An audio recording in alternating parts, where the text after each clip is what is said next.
Twitter and social media in general is compelling, and it's changing our behavior.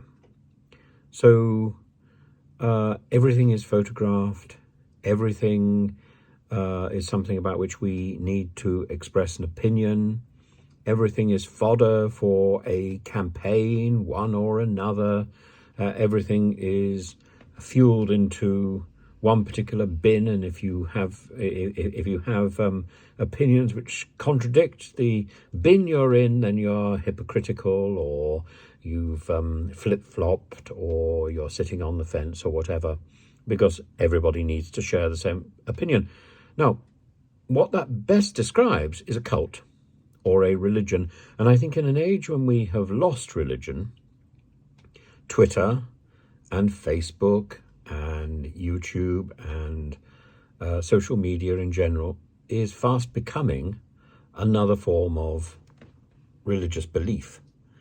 It is the most extraordinary manifestation of religious fervor that I can think of. Action and activism are sort of almost interchangeable.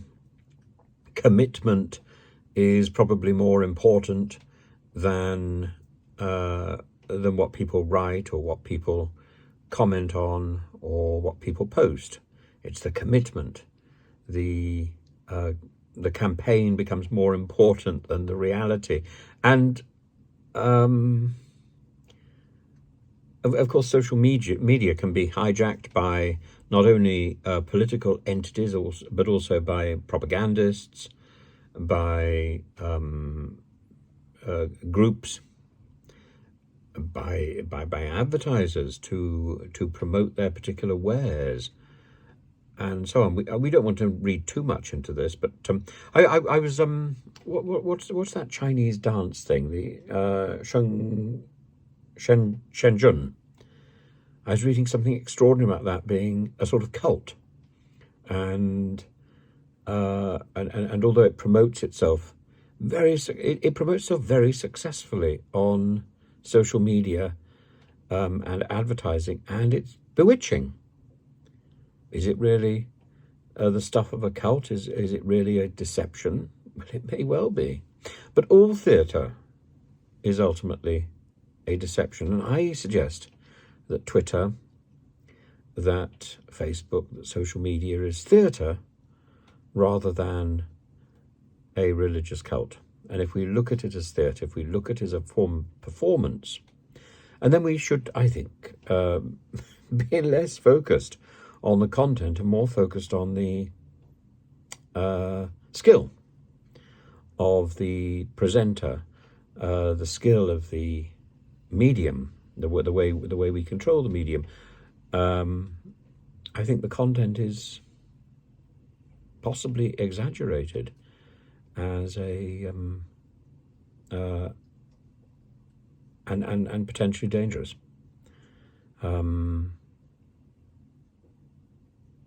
But I'd love to know your thoughts about this, because I think we're locked into social media. I don't think there's any way we can avoid it. And I've been trying over the last few weeks to draw a very clear distinction between my admiration for people as performers and my questioning of people's opinions. And I must say, it's becoming quite difficult to ride the wave of comments, and so much is happening at the moment, and it's all fairly slight and ephemeral. But that is the stuff of social media, and lying behind all that, there are serious issues. I went to see Oppenheimer today, and I was going to see Barbie, and I couldn't really manage it. I came back home and did some work instead, and I might go and see Barbie a little later. But the Nolan film takes itself very seriously. It had the I had the feeling that I was going to see something like the Spielberg film about the concentration camp. And at the same time also Oppenheimer has parallels to Turing, a man who was instrumental in the war effort and then who was brought down by his country thereafter. In the case of Turing, he was pushed into suicide. In the case of Oppenheimer, into obscurity and punished for being too great, too significant. Countries cannot live with their heroes. And I think there are elements of that in social media, that we have heroes and we need to bring them down a peg.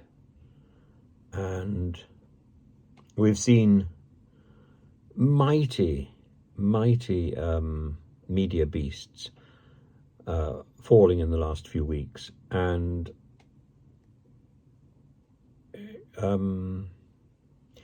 it's terribly tragic to see somebody stumble in such a way. First of all, from a personal point of view, but secondly, I think it exposes the failure of our system, that we only seem to be able to access the news, access information through the medium of some kindly individual who imparts that news through an auto cue. I have no problem with somebody discussing an idea on television or giving me facts on television. It's just this idea that everything is urgent, everything is important, and everything comes with the imprimatur of that particular individual, whoever that may be. So when they are exposed as people with feet of clay, no matter how scurrilous the stories, no matter how true or false the stories, the damage is done, and the person is no longer that icon of, I used the word earlier, that icon of rectitude. They are a spoilt being, a person with feet of clay, because that's who we all are.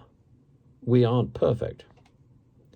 To elevate somebody to that position of perfection is to expect too much of anybody, and to then take such pleasure in their destruction. It's disturbing. And the other thing I find in social media, particularly in things like YouTube, is people look at the title, look at the first minute, and then they're immediately writing their comments without having listened to the rest of the stuff. And it's so obvious sometimes how people assume they know what someone's going to say on social media, on YouTube, on Instagram, or whatever. I suppose on Instagram you can know because it's so much quicker. But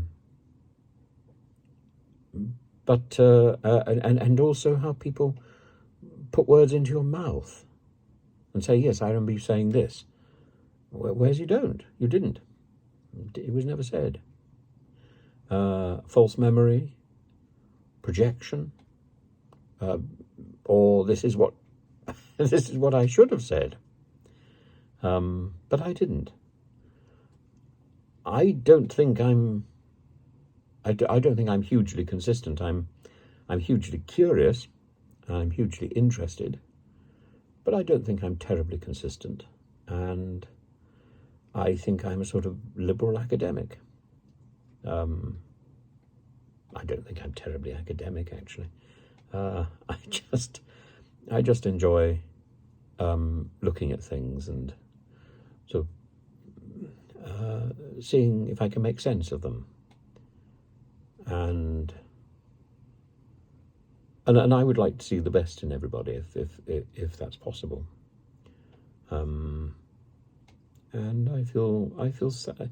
I feel immensely sad at the moment about the string of people who've been sort of vilified, even if they brought it on themselves.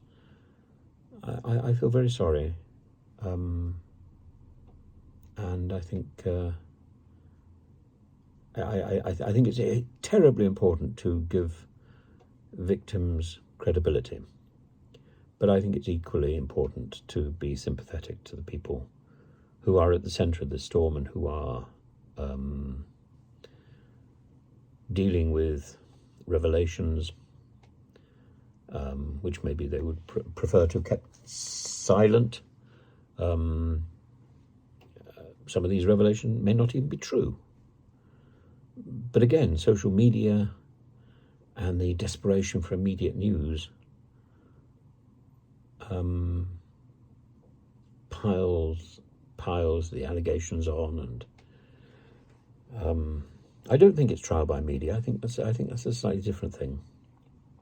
And I think there's a distinction to be made between allegations of criminality, which are one thing, and the fall from grace, which is another. And in the case of Philip Schofield, it was very much a fall from grace. And I think his is the most tragic of the stories that we've had recently. And I remember him vividly in Dr. Dolittle, and less vividly, because I hated the show, in Joseph and the Amazing Technicolor Dreamcoat. But it was the best version of the show that I have ever seen.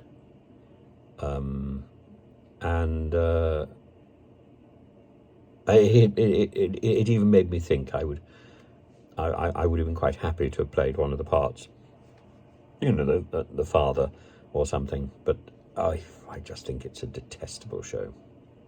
And Lloyd Webber has written one or two good things, not very many. I think Love Never Dies is a sensational show, and oddly, over the years I've really warmed to Sunset Boulevard. But Phantom the film, even with Gerard Butler, Phantom the film is good, mostly because all the incredibly dull and repetitive recitative is erased. I don't think Cats, the film, either the original film or the new version, redeems that piece at all. And having been into the Cats Theatre the other day to see Crazy for You, I realised what a wonderful, glorious theatre it is, and what a ghastly experience I had going to see Cats there. I went timorously to Crazy for You precisely because I hated the experience of Cats, and I loved Crazy for You.